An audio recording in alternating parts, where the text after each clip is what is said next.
Buenas tardes. Antes que nada quiero agradecer al doctor Eltor Alfaro y a todo su comité adjunto por la invitación a participar en esta plática.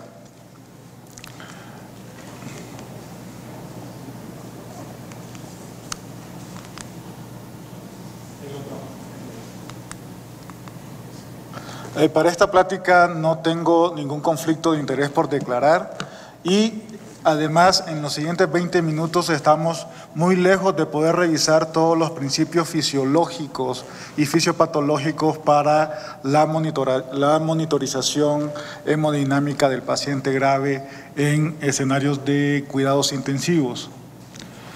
El estado de choque es algo que desde que entramos a la Facultad de Medicina nos enfrentamos mucho y no es nada más que una expresión clínica de la falla circulatoria que tiene un enfermo grave que llega habitualmente al servicio de urgencias y que además nos dice cómo probablemente está la perfusión a todos los órganos y sistemas de este enfermo.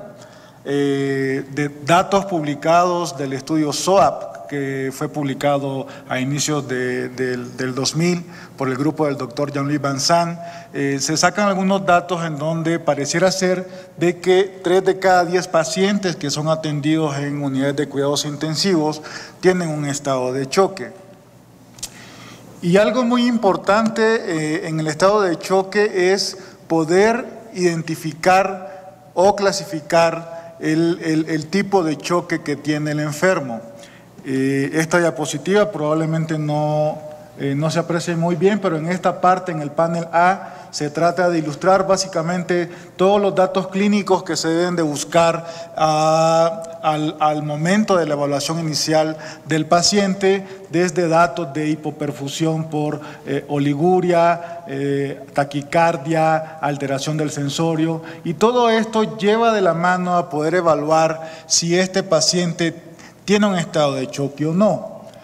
Habitualmente todos estos algoritmos llevan a la evaluación de dos cosas. Uno, la perfusión tisular, que probablemente lo va a poder discutir el doctor Peña en la siguiente plática, en donde se puede afectar mucho la microcirculación, pero además hay aspectos a tomar en cuenta en la macrocirculación. Y todo esto lleva a los diferentes tipos de choque. Pareciera ser que hoy por hoy el paciente que está en terapia intensiva, 6 de cada 10 pacientes tienen un choque relacionado a un proceso infeccioso, es decir, choque séptico siguiendo las nuevas definiciones de sepsis 3. Y 1 de cada 10 pacientes puede tener choque hipovolémico, uno de cada 10 pacientes puede tener otro tipo de choque. Y no me voy a meter en las fases de reanimación, porque habitualmente hoy por hoy, lo primero que se escucha a un fellow de primer año de cuidados intensivos es que este paciente es respondedor a volumen. Pero siguen con la misma canción al día 2, al día 3, al día 4, al día 5, al día 6 el paciente sigue respondiendo a volumen y se nos olvidan todas las fases que también, revisando el programa, ya lo habrán discutido en algún momento, estas fases de la reanimación de los pacientes de estado de choque, no olvidarlas. Básicamente, los elementos que podemos usar en las diferentes fases, desde la ecocardiografía del momento inicial, el aclaramiento del lactato, desde los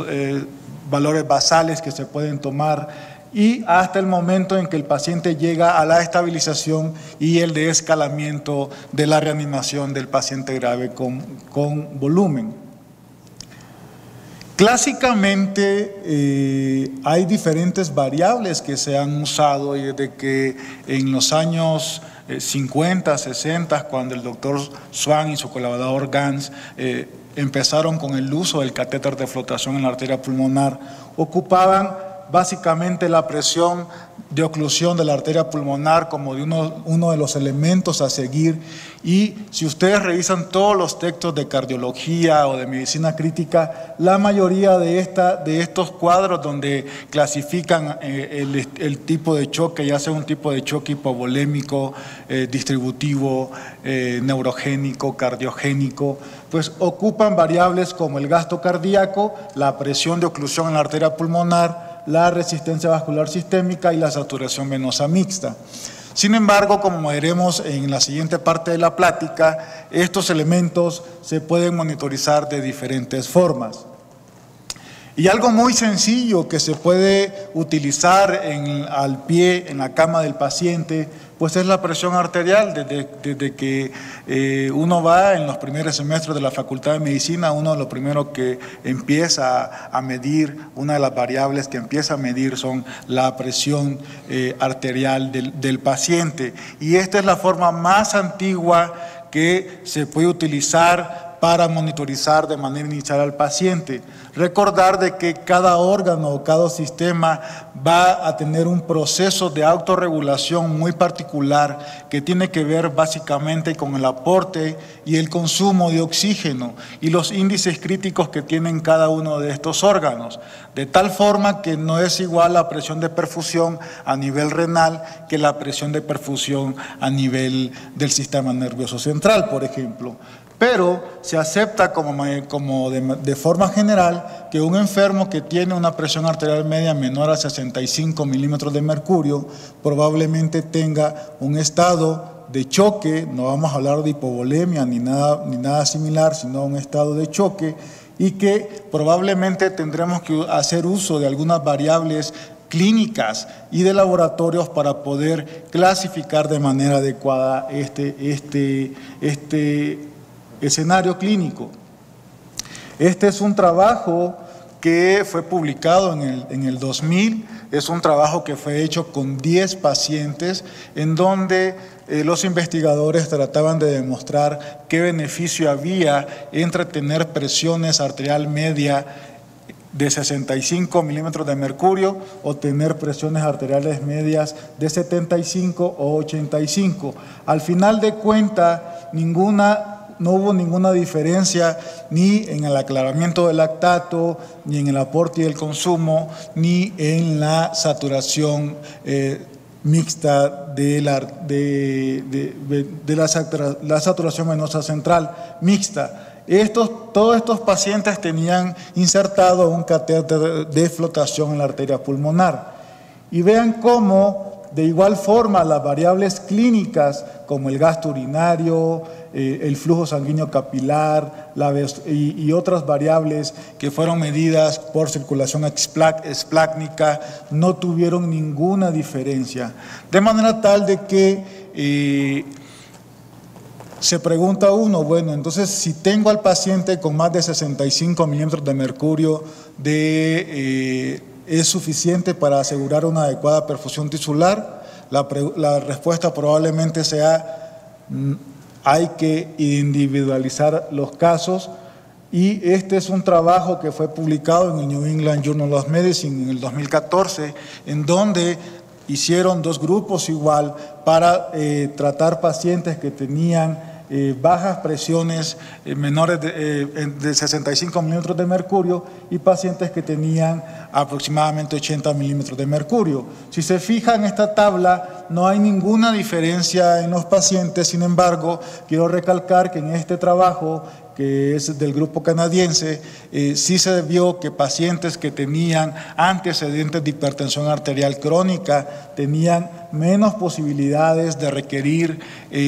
soporte renal con hemodiálisis, y había un menor incremento de la creatinina durante la estancia en los cuidados intensivos. Pero vean cómo la estrategia no mostró ninguna diferencia entre tener presiones arteriales más bajas o más altas y quizás poner el asterisco nada más en el enfermo que probablemente tenga una cardiopatía relacionada a hipertensión arterial crónica, en el que se beneficia en tener presiones arteriales un poco más altas. ¿Y qué pasa con la saturación venosa central? más bien la saturación venosa mixta de oxígeno. Algo muy importante es de que yo llegué en el 2003 a México a estudiar cuidados intensivos y era mucho el afán por querer poner un catéter de flotación en la arteria pulmonar para hacer el taller hemodinámico y al final, como residente de primer año, yo tenía todos los números, todo el taller, que antes lo hacíamos a mano, y decíamos, bueno, ¿y ahora qué hago? ¿Qué hago ahora con todos estos números? Y esto se deriva básicamente del siglo pasado, cuando el doctor Shoemaker pensaba de que el hecho de tener aportes más altos de oxígeno podía mejorar el pronóstico de los pacientes. Sin embargo, esto se ha visto que no es cierto y actualmente, aunque con algunas controversias, las recomendaciones actuales, por ejemplo, de Surviving Sepsis Campaign, recomienda tener saturación venosa mixta mayor de 70 o saturación venosa central de oxígeno mayor de 65. Recordar que la saturación venosa mixta no es una variable que está regulada, depende de variables como el consumo de oxígeno, de la saturación de oxígeno, de la cantidad de hemoglobina que tiene el paciente y del gasto cardíaco. Y recordar que hay un momento en el que probablemente podamos incrementar el aporte de oxígeno del paciente y poder equilibrar el aporte y el consumo, pero llegamos a una meseta en donde ya hay prácticamente un acoplamiento matemático y entonces llega el momento en que si yo quiero transfundir más a los pacientes y poder tener más hemoglobina, pues probablemente tenga más oxígeno que transportar, pero probablemente el resto de las variables no vayan a cambiar. No hay argumentos fisiológicos para tener como meta un valor de saturación venosa mixta de oxígeno o sus derivados, y aunque la monitorización puede ser de utilidad de la saturación venosa mixta, no se debe de tomar como una medida que debería aplicarse a todos los pacientes.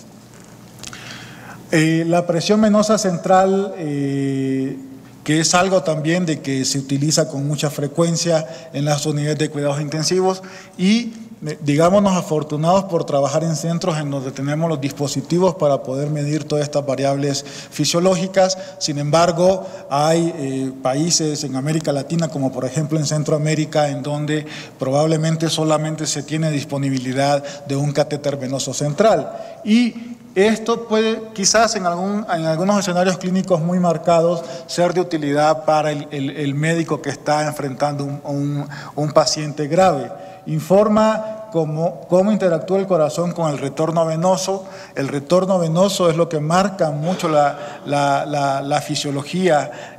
cardiopulmonar del enfermo y esto recordar que básicamente depende de la resistencia sistémica. Y esto es muy importante porque la resistencia sistémica más bien es medida cuando el paciente está en estado de paro. Y si ustedes empiezan a revisar la medición de esta resistencia venosa sistémica, probablemente únicamente se pueda hacer en un laboratorio. Pero fue así como el doctor Gayton en los años 60 construyó todas estas curvas que ya han visto en todas las pláticas y todo esto representa básicamente el retorno venoso. La presión venosa central antes de la sístole es un probable indicador de la precarga del ventrículo derecho y además en condiciones normales la precarga no es la principal determinante del gasto cardíaco. Recordar que hay otras 3 variables más que impactan en la precarga. Estos son algunos escenarios que en diferentes publicaciones ha hecho el doctor Sheldon Magder, en donde ha puesto muy claro, con ayuda de las curvas del retorno venoso, ver los escenarios clínicos de cómo la presión venosa central puede elevarse. Por ejemplo, en el panel A hay un descenso en la función cardíaca, pero hay un volumen normal. Vean cómo en este momento la presión de la aurícula derecha está a este nivel. Esta es la curva del retorno venoso y llega un momento en que, aunque hay un descenso de la función cardíaca, también puede caer el gasto cardíaco. En el panel B, por ejemplo, hay un incremento en el volumen vascular estresado y la función cardíaca es normal. Y entonces, probablemente, en este escenario clínico, la presión venosa central pueda aumentar. y en este otro escenario en donde hay una disminución de la resistencia venosa sin cambios en la función cardíaca, en donde los cambios en la presión venosa central también pueden ser muy discretos. Y algo muy importante que se puede utilizar en el monitoreo cardiopulmonar del paciente con la presión venosa central está ejemplificado en esta gráfica, en donde los pacientes que tienen un descenso de la presión de la aurícula derecha por cambios en la presión o más bien la presión pleural que se hace más negativa, los pacientes que muestran un descenso inspiratorio de esta presión arterial, como se puede ver aquí en esta curva, son pacientes que más probablemente puedan responder a volumen. No así los pacientes que no muestran un descenso de la presión de la aurícula derecha durante la fase de inspiración con los cambios de la presión pleural. De tal suerte que son los dos escenarios en los que probablemente nos pueda ayudar la presión venosa central. Recordar que la presión de la aurícula derecha es menor que la presión atmosférica en adultos normales y que aproximadamente anda entre 0 y 4 milímetros de mercurio, y que los escenarios que a lo mejor en los que sirve la presión venosa central son en estos dos extremos, en donde podamos ver cambios de la presión pleural durante la inspiración en pacientes que tienen ventilación espontánea. Con el advenimiento de la ecocardiografía y el point of care de la ultrasonografía en la terapia intensiva, también la ecocardiografía es un elemento muy importante que hay que tener en cuenta, recordar, y siempre yo hago hincapié en que no se trata de estar haciendo mediciones para tener o querer ser un par de un cardiólogo que ha dedicado su vida a la cardiología o a la ecocardiografía, sino tener elementos que nos van a ayudar a evaluar de manera rápida las funciones estructurales, la estructura y la función de las cavidades cardíacas. Esto tiene algunos problemas en cuanto a muchas veces en la técnica y aún en manos expertas es operador dependiente los reportes que se puedan utilizar de la ecocardiografía. Estos son algunas variables que se pueden utilizar o que se pueden medir con el ecocardiograma y también siempre evaluando los diferentes escenarios clínicos. El catéter de flotación en la arteria pulmonar, desde sus orígenes, fue muy utilizado para ver el tratamiento. Hoy por hoy no hay evidencia científica que demuestre que el paciente mejore la supervivencia o mejore el pronóstico, hablando de otras variables como días de estancias o menos días de ventilación mecánica en pacientes gravemente enfermos. Recordar de que en manos inexpertas esto puede ser deleterio para el paciente porque se puede tratar o hacer maniobras extraordinarias que están fuera de proporción para los pacientes que están en terapia intensiva. Esto es el artículo original que fue publicado en 1970, desde publicaciones previas, en donde se detalla prácticamente la técnica de la colocación del catéter venoso central. Aquí ellos decían de que habían pasado 100 veces el catéter venoso central y lo habían colocado en una posición adecuada, inflado a 0.8 mililitros de aire del balón en 35 segundos. Pero después, en 1996, este grupo de investigadores hizo un estudio lateralizado en donde demostró de que incrementaba los gastos en la terapia intensiva, incrementaba el requerimiento de enfermeras que se necesitaban para cuidar al paciente en el monitoreo, incrementaban los días de estancia en la terapia intensiva, y también algo muy importante es que no hubo una mejoría en la supervivencia de los pacientes que eran monitorizados con catéteres de flotación en la arteria pulmonar. Este es un estudio también que fue publicado en el New England Journal of Medicine, en donde se hicieron dos grupos, los que fueron monitorizados con catéter y los que fueron monitorizados de forma habitual. Prácticamente no hubo diferencia, quizás una tendencia a que hubiera más eventos de tromboembolia pulmonar en pacientes que tenían un catéter de flotación en la arteria pulmonar, pero a la larga, a un año de seguimiento, no hubo mejoría en la supervivencia de los pacientes. Con el grupo del doctor Julio Sandoval, en algún momento nosotros evaluamos pacientes con SIRA, en donde vimos que únicamente uno por cada 30 pacientes tenían falla ventricular derecha, con el advenimiento de las pruebas de protección pulmonar en pacientes con SIRA, pues básicamente la hipertensión pulmonar es de leve a moderada y no pudimos modificar ni el pronóstico y el paciente se sigue muriendo de fallas orgánicas en terapia intensiva. Así, yo creo que quizás un poco fatalista publicación del doctor Paul Marit en este journal, en donde prácticamente hace un obituario del catéter de flotación en la arteria pulmonar, pero hay escenarios clínicos muy marcados como pacientes con hipertensión pulmonar grave o pacientes de alto riesgo quirúrgico en los que se pueda beneficiar el uso de este catéter. Y para ir finalizando, el gasto cardíaco continuo y cálculo del contorno de pulso también son medidas que se pueden utilizar. Las limitaciones de que todo esto requieren invadir al paciente, falta de validación en pacientes graves. La mayoría de estos dispositivos son utilizados en escenarios controlados, habitualmente en el quirófano, y el costo es algo muy importante a considerar. Este es un trabajo publicado recientemente en Intensive Care Medicine, en donde pacientes con SIRA y con choque séptico no tuvieron ningún beneficio en utilizar uno de estos dispositivos para monitoreo. De hecho, el trabajo fue suspendido debido a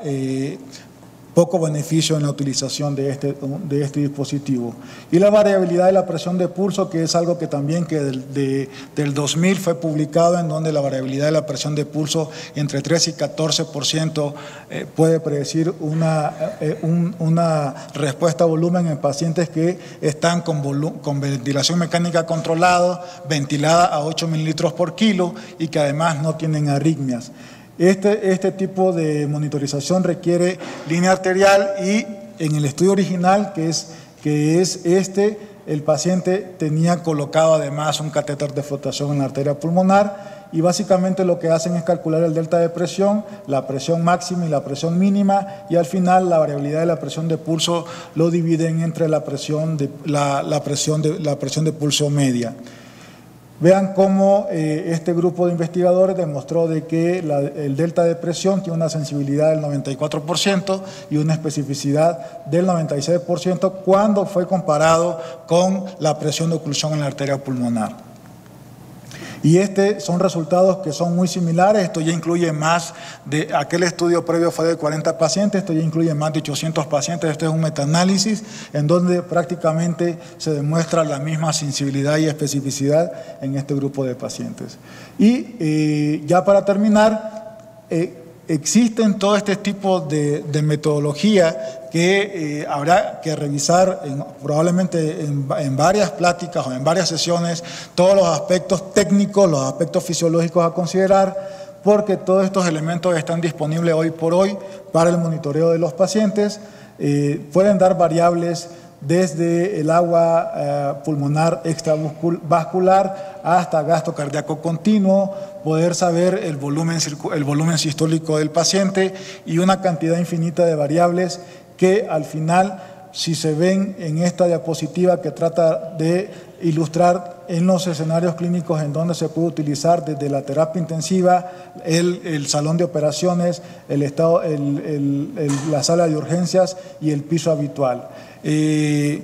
Yo básicamente lo que quiero concluir es de que no hay evidencia clínica que demuestre que el ser más invasivo con los pacientes mejora el pronóstico. Sin embargo, como intensivistas no podemos estar negados ni podemos estar cerrados a la utilización de toda esta tecnología que está disponible. Los centros que lo tienen disponible lo pueden utilizar.